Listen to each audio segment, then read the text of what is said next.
It was supposed to be a quiet weekend getaway. After months of work and travel, I finally had a few days to spend at my lakeside cabin, a peaceful retreat surrounded by tall pines, a mirror-still lake, and the kind of silence you can only find in the woods. There's no cell service, no traffic, and certainly no drama. At least that's what I thought.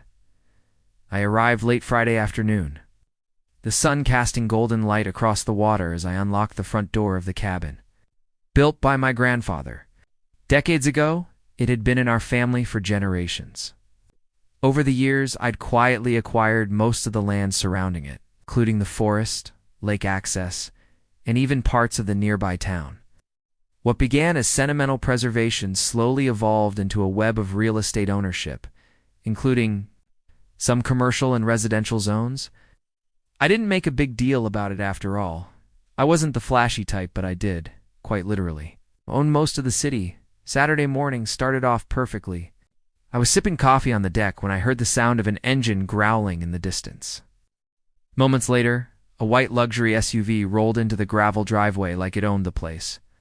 Out stepped a woman in her 50s, wearing oversized sunglasses, a visor, and that unmistakable energy of HOA entitlement.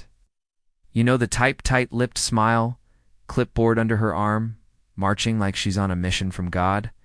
"Excuse me?" she barked, striding up to the porch without so much as a wave. "Morning," I replied, setting down my coffee. "Can I help you?"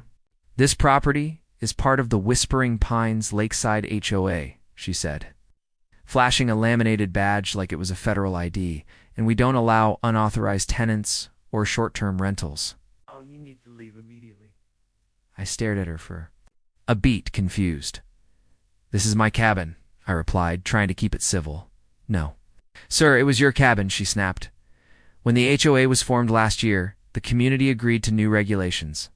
According to our records, this parcel was mistakenly zoned for multi-use. We're in the process of adjusting ownership records." I blinked. "You're what?" She didn't flinch. "As president of the HOA, I have full authority over compliance. If you don't vacate the property, I'll be forced to contact law enforcement." I couldn't help but laugh, which only made her angrier. "Ma, am I?" said, standing up. "You have no idea who you're talking to." She took that as a threat. She barked. "I'm calling 911. I went back inside, not out of fear, but out of sheer disbelief. I watched through the window as she stood in my driveway, pacing and talking animatedly on the phone. Within 15 minutes, 2 sheriff's cruisers pulled in. One officer stepped out, looking slightly annoyed. The other, young, nervous, probably, fresh out of training, followed close behind. Karen wasted no time.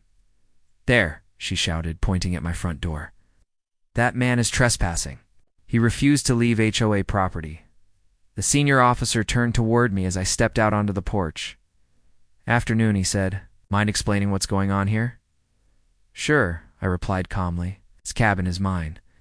So is the land around the lake, the private road, and the entire stretch leading into town. You can check the records under my holding company, Ridgeview Holdings." The officer raised an eyebrow, pulled out his notepad, and asked for my ID. I handed him my driver's license and a business card. As he radioed dispatch, Karen crossed her arms, practically vibrating with smugness. "He's lying," she hissed. "He's trying to intimidate me. Probably some squatter who figured out how to fake documents." Just then, dispatch confirmed everything. My name, the holding company, the zoning records, the cabin's deed. Even the fact that the HOA itself was technically leasing land from me through a third-party agreement they clearly didn't realize was mine. The officer turned back toward Karen with an expression I'll never forget, part irritation, part secondhand embarrassment. He said, "This man is the legal property owner, not just of this cabin, but of much of the surrounding area, including your HOA." Karen's mouth dropped open. "It can't be right. We voted our your board operates under a lease from Ridgeview Holdings," the officer said, flatly, which again is his company. She turned to me, suddenly pale. You own the HOA," I shrugged. "Technically, I own the land it sits on. The HOA was formed without any consultation with the actual landholder. I let it slide until..." Now her voice cracked, Why didn't you say anything before? I didn't think I had to, I said. But maybe now it's time I attend your next meeting. The officers gave me a respectful nod and left clearly amused. Karen didn't say another word. She stormed back to her SUV and peeled out of the driveway, kicking up dust and shame in her wake. I spent the rest of the weekend enjoying my peaceful retreat, but the story didn't end there. On Monday, I contacted my legal team and reviewed the HOA's paperwork.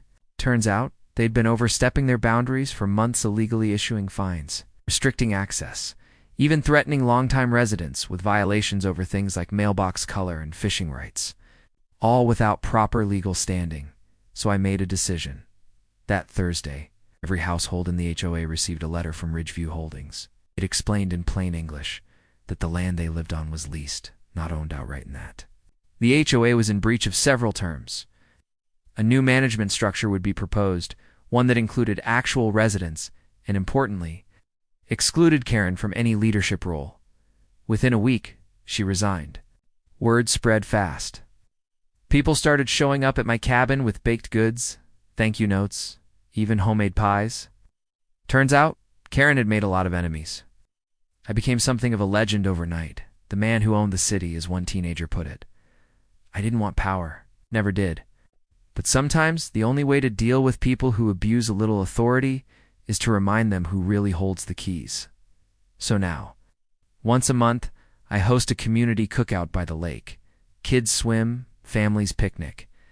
No rules, no fines, no HOA drama. Just people enjoying the land, our land. And Karen, I hear she moved out of state. Probably somewhere far from lakes, cabins, property owners who own everything. Asterisk.